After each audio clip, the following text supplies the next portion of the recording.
कहानी की शुरुआत में दो एलियन स्पेसिफिकेशन करते हुए देखते हैं। फिर कहानी फ्लैशबैक में जाती है। एक सुनसान रात, राजस्थान के तपते रेगिस्तान में आसमान चीरती एक चमकदार रोशनी धरती पर उतरती है। रोशनी के साथ है एक अजनबी, नंगे पैर, नंगे बदन, हाथ में एक अजीब सी चमकती हुई डिवाइस। वो बोलता नहीं, बस इधर उधर देखता है। वो कोई आम इंसान नहीं, एक एलियन है जो दूसरे ग्रह से धरती को समझने आया है। उसके पास सिर्फ एक चीज है, वही डिवाइस जिससे वो वापस अपने ग्रह जा सकता है। लेकिन इंसानी लालच कहाँ पीछे रहता है। उसका ये डिवाइस आते ही एक लोकल चोर चुरा लेता है और फरार हो जाता है। अब वो अजनबी इस अनजानी धरती पर फंसा रह जाता है। उसे न भाषा आती है, न पहनावा समझ में आता है। हर किसी से मदद मांगता है, लेकिन कोई उसकी बात नहीं समझता। जब वह लोगों से कुछ पूछता है तो उसे ताना मिलता है, क्या पी के आया है? और बस वहीं से उसका नाम पड़ जाता है पीके।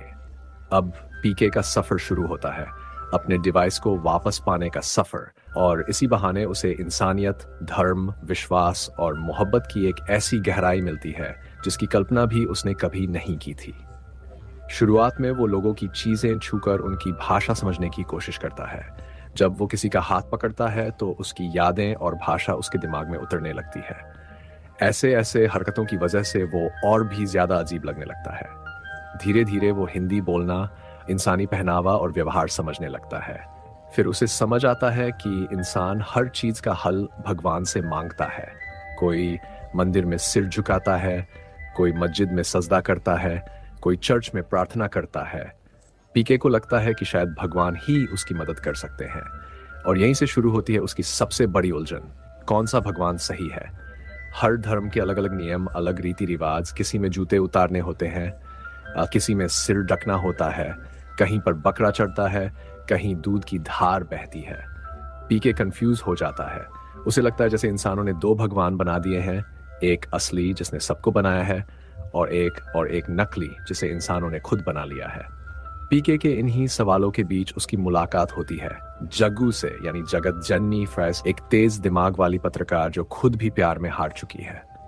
जग्गू का दिल पाकिस्तान के एक मुस्लिम लड़के से लगा था, लेकिन उसके पिता और एक नकली बाबा ने उसे यकीन दिला दिया कि वो लड़का उसे धोखा देगा। नतीजा, उनका रिश्ता टूट गया और जग्गू इंडिया लौट आए। जब जग्गू पहली बार पीके से मिलती है तो उसे वो कोई आम पागल नहीं, बल्कि सच्चाई की तलाश में भटका हुआ मासूम इंसान लगता है। पीके उसे अपने सवालों और तर्कों से इतना प्रभावित करता है कि वो उसे एक टीवी शो में लाने का फैसला करती है। शो का नाम होता है रॉन्ग नंबर, जहां पीके भगवान, धर्म और बाबाओं के नाम पर फैलाए जा रहे झूठ और भ्रम पर सवाल उठाता है। वह लोगों से पूछता है, अगर किसी का फोन गलत नंबर पर लगे तो सामने वाला सुन ही नहीं सकता। क्या इंसानों की प्रार्थना भी गलत नंबर पर जा रही है? क्या हम सही भगवान से बात कर रहे हैं या किसी नकली से? धीरे धीरे पीके पूरे देश में चर्चा का विषय बन जाता है। लोग उसे सपोर्ट करने लगते हैं, कुछ नाराज भी होते हैं, लेकिन हर कोई उसके सवालों पर सोचने जरूर लगता है। फिर आता है असली क्लाइमैक्स। पीके को पता चलता है कि उसका डिवाइस एक फेमस बाबा, तपस्वी महाराज के पास है। वो उसे चमत्कारी चीज कहकर लोगों को दिखाता है और खूब पैसा और नाम कमा रहा है। पीके उसे कई बार डिवाइस लौटाने की गुहार लगाता है, लेकिन तपस्वी उसकी बात को मजाक समझता है और उसे झूठा साबित करने की कोशिश करता है। अब पीके ने फैसला कर लिया, वो इस बाबा का पर्दाफाश करेगा। एक लाइव टीवी डिबेट में पीके तपस्वी को चुनौती देता है। वह कहता है, अगर आप भगवान के इतने करीब हैं तो ये बताइए, जग्गू का पाकिस्तानी प्रेमी उसे धोखा देने वाला था या नहीं? तपस्वी कहता है, हाँ, वो धोखेबाज था। तभी पीके एक रिकॉर्डिंग चलाता है जिसमें जग्गू का प्रेमी कह रहा होता है कि वो उससे सच्चा प्यार करता था और उसके पिता ने झूठ बोलकर उन्हें अलग कर दिया। तपस्वी महाराज का झूठ सबके सामने आ जाता है।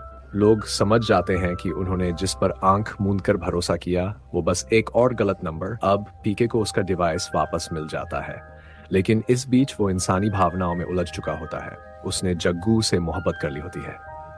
जाने से पहले वो जग्गू को एक टेप रिकॉर्डर देता है जिसमें उसने अपनी नए बुहाए भावनाएं बोल दी है। उसने कहा, मैंने कभी जो लोग वीडियो में आखिरी तक बने रहे उनसे हाथ जोड़कर विनती है कि चैनल को सब्सक्राइब जरूर करें। आपका सपोर्ट हमें और बेहतरीन कंटेंट बनाने के लिए प्रेरित करता है।